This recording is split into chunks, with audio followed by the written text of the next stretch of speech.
Le résultat doit encore être confirmé par la Cour constitutionnelle, une étape cruciale qui permettra alors l'organisation d'une élection présidentielle prévue en 2025 pour clore définitivement la transition qui dirige le pays depuis la chute d'Ali Bongo. Bonjour à tous et bienvenue sur ma chaîne. Aujourd'hui, nous allons analyser un événement crucial qui a marqué le Gabon, l'approbation de la nouvelle constitution à 91,8% lors du référendum du 17 novembre 2024.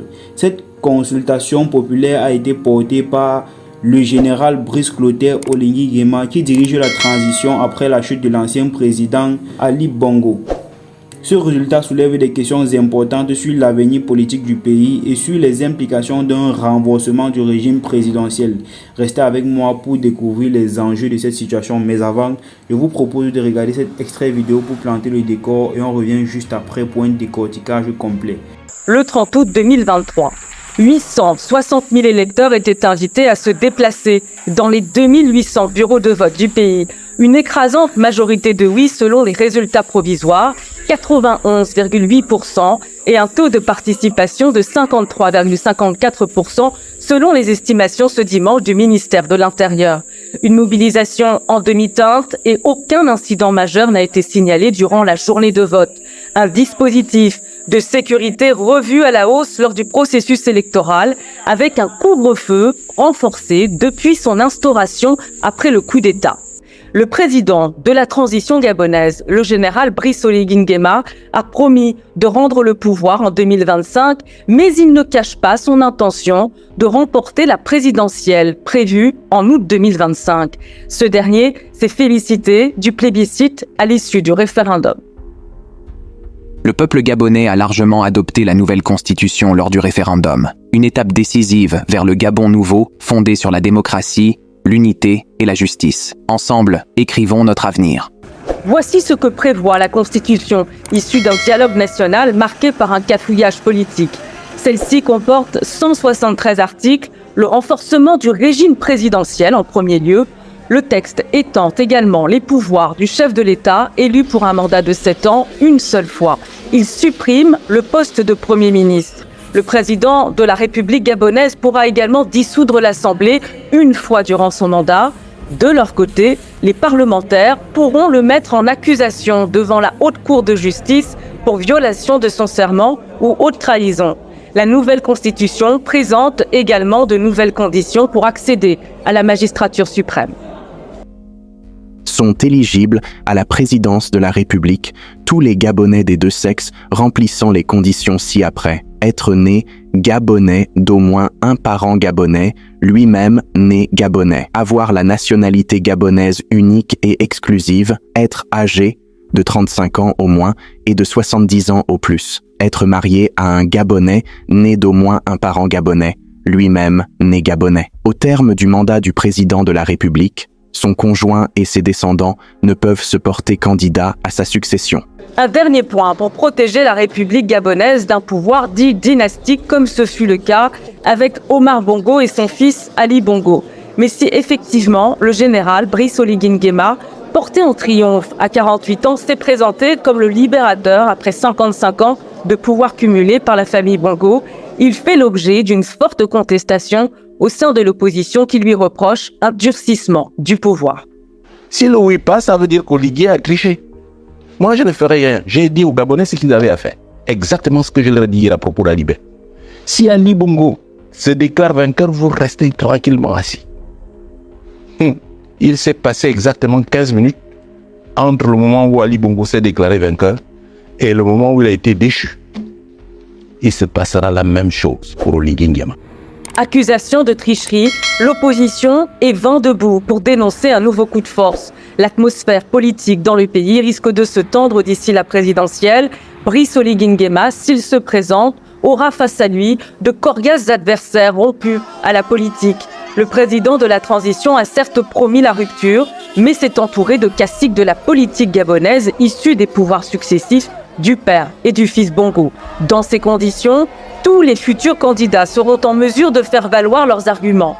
De leur côté, les autorités de la transition disent avoir assuré les conditions d'un scrutin transparent en présence d'observateurs internationaux, ceux de l'Union européenne, dont l'ambassadrice s'est rapproché de la transition plusieurs semaines avant le référendum ce dimanche.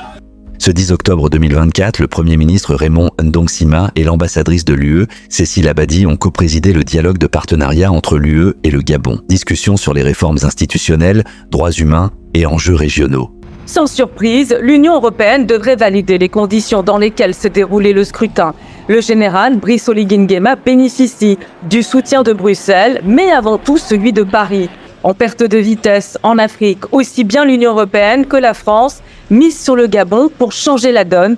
Malgré son coup d'État contre Ali Bongo, Brice Oligui Nguema fait ainsi partie des rares présidents de la transition à être chouchoutés par la France. Celle-ci voit en lui un allié sûr pour ancrer sa présence militaire en Afrique subsaharienne après ses déboires au Sahel. Le Gabon constitue un maillon important du redéploiement militaire de la France dans la région.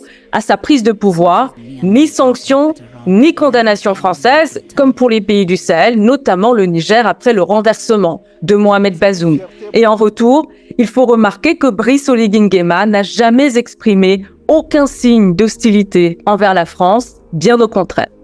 Le Gabon a une histoire politique complexe marquée par la longévité du règne d'Omar Bongo qui a dirigé le pays pendant plus de 40 ans, qui est décédé en 2019 et qui a été remplacé par son fils Ali Bongo qui lui a dirigé le pays jusqu'à 2023 où il a été renversé par le coup d'État de Brice Clotaire Oligui Nguema qui n'est rien d'autre que son cousin.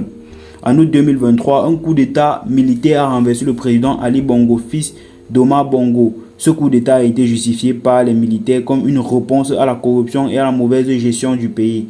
Le général Brice Clotaire Oligui Nguema a été noté chef de la transition, promettant des réformes et un retour à l'ordre constitutionnel. La nouvelle constitution soumise au référendum représente une étape importante dans le processus de transition. Elle est censée répondre aux aspirations du peuple gabonais en matière de gouvernance et de démocratie, mais elle suscite également des inquiétudes quant à la concentration des pouvoirs. Plongeons donc dans le vif du sujet, l'analyse des résultats du référendum.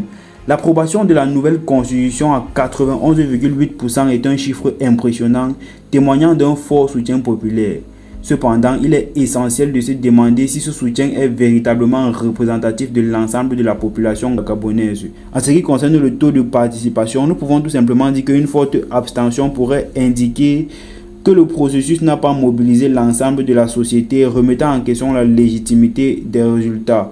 En ce qui concerne les conditions dans lesquelles le référendum a eu lieu, le contexte post-coup d'État ou après le coup d'État a-t-il permis un débat libre et équitable sur la nouvelle constitution? Le général Clotaire Oligui Nguema a joué un rôle central dans le processus. Sa position de leader militaire soulève des questions sur la nature du soutien à la nouvelle constitution. Si une partie de la population soutient la constitution par confiance envers le général, cela peut être problématique. Un soutien basé sur la personnalité d'un leader militaire peut fragiliser les bases d'une démocratie solide.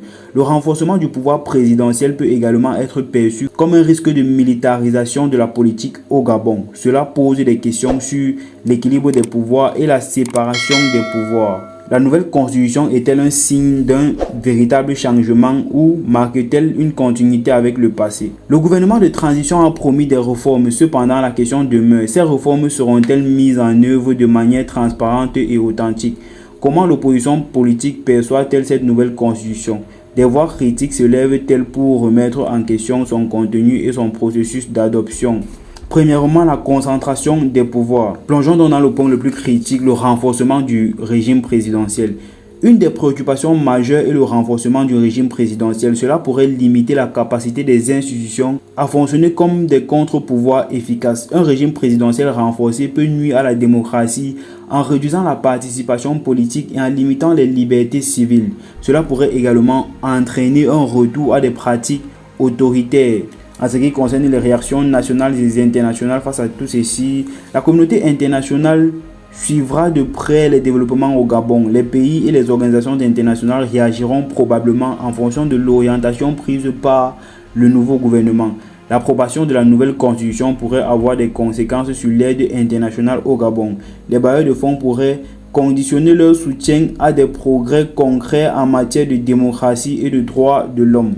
L'avenir politique du Gabon dépendra de la capacité du gouvernement à instaurer un climat de confiance et à garantir la stabilité. Cela nécessitera des efforts sincères pour répondre aux aspirations du peuple. L'implication active de la société civile sera cruciale. Les citoyens doivent être vigilants et continuer à faire entendre leur voix pour garantir que les promesses de réforme se concrétisent. En guise de conclusion pour cette autre actualité, l'approbation de la nouvelle constitution au Gabon marque un tournant majeur dans la transition politique du pays. Cependant, il est essentiel d'analyser ces développements avec un regard critique. Les défis qui se présentent, comme notamment le renforcement du régime présidentiel et les implications pour la démocratie, doivent être pris au sérieux. L'avenir du Gabon dépendra de la capacité de ses dirigeants à naviguer dans des eaux tumultueuses tout en respectant les aspirations du peuple. Merci d'avoir regardé cette vidéo. Si vous l'avez aimé, n'oubliez pas de la liker, de vous abonner et de partager vos réflexions dans les commentaires ci-dessous. Que pensez-vous de l'approbation de cette nouvelle constitution et de la direction que prend le Gabon? Restez connectés pour plus de contenu sur des sujets d'actualité.